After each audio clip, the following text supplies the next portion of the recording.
എന്തുണ്ട് വിശേഷം? അപ്പോൾ ഇന്ന് ഞാൻ വളരെ എളുപ്പത്തിൽ തയ്യാറാക്കാൻ പറ്റുന്ന അടിപൊളി മാർബിൾ കേക്കിൻ്റെ റെസിപ്പിയുമായിട്ടാണ് വന്നിരിക്കുന്നത്. ഇതിന് നമുക്ക് അളവുകോലൊന്നും വേണ്ട, ഒരു ടേബിൾ സ്പൂൺ മാത്രം മതി. അപ്പോൾ നമുക്ക് ഒരു ടേബിൾ സ്പൂണിന് 15 സ്പൂൺ പാല് ഒരു ബൗളിലേക്ക് ഒഴിച്ചു കൊടുക്കാം. അപ്പോൾ നമുക്ക് ബട്ടർ മിൽക്ക് തയ്യാറാക്കണം. അതിനുവേണ്ടി നമുക്ക് ആ പാലിലേക്ക് അതേ സ്പൂണിന് 1 സ്പൂൺ നാരങ്ങാനീര് ചേർത്ത് നന്നായി മിക്സ് ചെയ്ത് 10 മിനിറ്റ് നമുക്കവിടെ വെക്കാം. അപ്പോൾ അതാ ബട്ടർ മിൽക്ക് റെഡിയായി. ഇനി നമുക്ക് പഞ്ചസാര പൊടിച്ചു വെച്ചിരിക്കണം. പൊടിച്ച പഞ്ചസാര ഒരു 4 സ്പൂൺ അല്ലെങ്കിൽ 5 സ്പൂൺ അവരവരുടെ മധുരത്തിനനുസരിച്ച് നമുക്കതിലേക്ക് ചേർത്ത് കൊടുക്കാം. ഇനി അതിലേക്ക് നമുക്ക് ഒരു 4 സ്പൂൺ വെജിറ്റബിൾ ഓയിൽ ചേർത്ത് കൊടുക്കണം. വെജിറ്റബിൾ ഓയിൽ സൺഫ്ലവർ ഓയിലോ റൈസ് ബ്രാൻ ഓയിലോ എന്തായാലും കുഴപ്പമില്ല, നമുക്കത് ചേർത്ത് കൊടുക്കാം. എന്നിട്ട് നമുക്ക് ആ സ്പൂൺ വെച്ചത് നന്നായിട്ട് മിക്സ് ചെയ്യാം. നമ്മുടെ കയ്യിൽ ബീറ്റർ ഒന്നുമില്ല, വിഷമിക്കേണ്ട, എന്തിനാ ബീറ്റർ. അപ്പോൾ നമുക്കിനി അതിലേക്ക് എസൻസ് ചേർത്ത് കൊടുക്കണം. അപ്പോൾ 1 സ്പൂൺ വാനില എസൻസ് അതിലേക്ക് ചേർത്ത് കൊടുത്ത് ആ സ്പൂൺ വെച്ച് നമുക്ക് നന്നായിട്ടത് മിക്സ് ചെയ്യാം. അപ്പോൾ എൻ്റെ കയ്യിൽ ഇതുപോലെ ഒരു ഹാൻഡ് ബീറ്റർ ഇരിപ്പുണ്ട്, അതുകൊണ്ട് ഞാൻ അത് ഉപയോഗിച്ചു എന്ന് മാത്രം.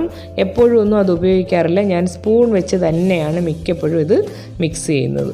അപ്പോൾ ഇത് നന്നായിട്ട് നമുക്ക് മിക്സ് ചെയ്യാം. ഈ സമയത്ത് നമ്മളൊരു പാത്രത്തിൽ 7 സ്പൂൺ മൈദ, 1/4 സ്പൂൺ ബേക്കിംഗ് പൗഡർ നന്നായിട്ടൊരു അരിപ്പയിലിട്ട് 2-3 പ്രാവശ്യം ഒന്ന് അരിച്ച് വെക്കാം. എന്നിട്ട് അത് മിക്സ് ആവാൻ വേണ്ടിയാണ്. എന്നിട്ട് അത് നമുക്ക് നമ്മുടെ ഈ ബട്ടർ മിൽക്കിലേക്ക് ചേർത്ത് കൊടുക്കാം. എന്നിട്ട് നമുക്കതിലേക്ക് ഒരു 4 സ്പൂൺ പാല് വീണ്ടും ചേർത്ത് കൊടുക്കാം. എന്നിട്ട് നന്നായിട്ടത് മിക്സ് ചെയ്തെടുക്കാം. കണ്ടോ, നമ്മുടെ കേക്കിനുള്ള മാവ് റെഡിയായി കഴിഞ്ഞു. ഇനി നമുക്ക് ഈ മാവ് വെച്ച് നമുക്ക് കേക്ക് ഉണ്ടാക്കാം. Vanilla cake. നമുക്ക് മാർബിൾ കേക്കാണ് ഉണ്ടാക്കേണ്ടത്. അതുകൊണ്ട് മൊത്തത്തിലുള്ള മാവിനെ പകുതിയാക്കി മറ്റൊരു ബൗളിലേക്ക് മാറ്റി.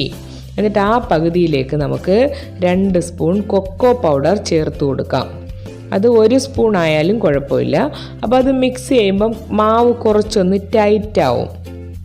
ഈ സമയത്ത് നമുക്കതിലേക്ക് 1 സ്പൂൺ പാല് ചേർത്ത് കൊടുക്കാം. അതൊന്ന് ലൂസാക്കി എടുക്കാൻ വേണ്ടി. ഒരുപാട് പാല് ചേർത്ത് കൊടുക്കരുത്, ഒന്ന് ചെറുതായിട്ടൊന്ന് അയച്ചെടുക്കുക. കണ്ടോ, ഒന്ന് ലൂസായിട്ടുണ്ട്. അപ്പോൾ ഇങ്ങനെ നമുക്ക് നമ്മുടെ മാർബിൾ കേക്കിനുള്ള ബാറ്റർ റെഡിയായി കഴിഞ്ഞിരിക്കുകയാണ്. നന്നായിട്ട് നമുക്ക് ആ സ്പൂൺ വെച്ച ആ കൊക്കോ പൗഡർ പൊടിയല്ലേ, അത് നമുക്കതൊന്ന് മിക്സ് ചെയ്യണം. അതിനാണ് ഇത്രയും ഇളക്കുന്നത്. നന്നായിട്ട് അതൊന്ന് ഇളക്കി ചേർത്ത്. ഇനി നമ്മുടെ കയ്യിൽ പാനൊന്നുമില്ല, ബേക്കിംഗ് പാനില്ല, വേണ്ട, വിഷമിക്കേണ്ട. നമ്മുടെയൊക്കെ വീട്ടിൽ ടിഫിൻ ബോക്സ് ഉണ്ടല്ലോ, ചോറ് കൊണ്ടുവന്ന പാത്രം, അതിങ്ങോട്ടെടുത്ത് അതിൽ നന്നായിട്ട് എണ്ണ തേച്ചിട്ട് അതിലേക്ക് അല്പം മൈദ മാവ് തൂക്കി കൊടുക്കണം. ഇത് ഒട്ടിപ്പിടിക്കാതിരിക്കാൻ വേണ്ടിയാണ്.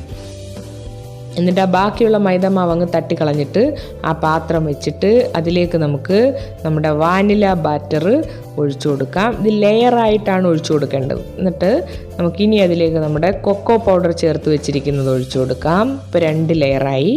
ഇനി നമുക്ക് വീണ്ടും വാനില ഒഴിച്ചു കൊടുക്കാം. കണ്ടോ, വാനില ബാറ്റർ ഒഴിച്ചു കൊടുക്കാം. അതിൻ്റെ മുകളിലേക്ക് നമ്മൾ വീണ്ടും കൊക്കോ ബാറ്റർ ഒഴിച്ചു കൊടുക്കും. ഇങ്ങനെ ലെയറായിട്ട് നമ്മുടെ മാവ് മുഴുവൻ, നമ്മുടെ ബാറ്റർ മുഴുവൻ നമ്മുടെ സ്റ്റീൽ പാത്രത്തിലേക്ക്, ഞാൻ ബേക്കിംഗ് പാൻ എന്നൊന്നും പറയുന്നില്ല, സ്റ്റീൽ പാത്രത്തിലേക്ക് ഒഴിച്ചു കൊടുക്കാം. എന്നിട്ടത് കത്തി വെച്ച് നമുക്കതൊന്ന് ഡിസൈൻ ചെയ്യാൻ വേണ്ടിയാണ്. അത് അവരവരുടെ യുക്തിക്കനുസരിച്ച്, ഭാവനയ്ക്കനുസരിച്ച് വരഞ്ഞു കൊടുക്കുക. കണ്ടോ, ഞാനതൊന്ന് തലങ്ങും വിലങ്ങും വരഞ്ഞൊന്ന് തട്ടി കൊടുക്കണം, എയർ ബബിൾ പോകാൻ വേണ്ടി. നമ്മുടെ കുക്കർ നമുക്കൊന്ന് മുന്നേ ചൂടാക്കി വെക്കണം, ഒരു 5 മിനിറ്റ് ചൂടാക്കി വെക്കാം. എന്നിട്ട് ആ പ്രീ ഹീറ്റായിരിക്കുന്ന കുക്കറിലേക്ക് നമ്മുടെ കേക്കിൻ്റെ ബാറ്റർ ഇറക്കി വെച്ച് കൊടുക്കാം. കുക്കറിൻ്റെ വാഷർ മാറ്റിയിട്ട് വേണം കുക്കർ അടയ്ക്കാൻ. അപ്പോൾ ഈ മാവ് വെച്ച് കഴിഞ്ഞിട്ട് ഒരു 5 മിനിറ്റ് ഹൈ ഫ്ലെയിമിൽ ഇട്ട് കൊടുക്കുക. ബാക്കി 20 മിനിറ്റ് ലോ ഫ്ലെയിമിലായിരിക്കണം കുക്കർ. ശ്രദ്ധിച്ചോണം, ഹൈ ഫ്ലെയിമിലാണെങ്കിൽ കേക്ക് കരിഞ്ഞു പോകും. ലോ ഫ്ലെയിമിലായിരിക്കണം. ലാസ്റ്റ് ഒരു 25 മിനിറ്റ് ആവുന്ന സമയത്ത് ഒരു 2-3 മിനിറ്റ് നമ്മൾ ഹൈ ഫ്ലെയിമിലേക്ക് മാറ്റുക. എന്നിട്ട് കുക്കർ തുറന്ന്, കുക്കറിന് വിസിൽ വേണ്ട, വെയിറ്റും വേണ്ട, വാഷറും വേണ്ട, അത് രണ്ടും ഓർത്തോണം.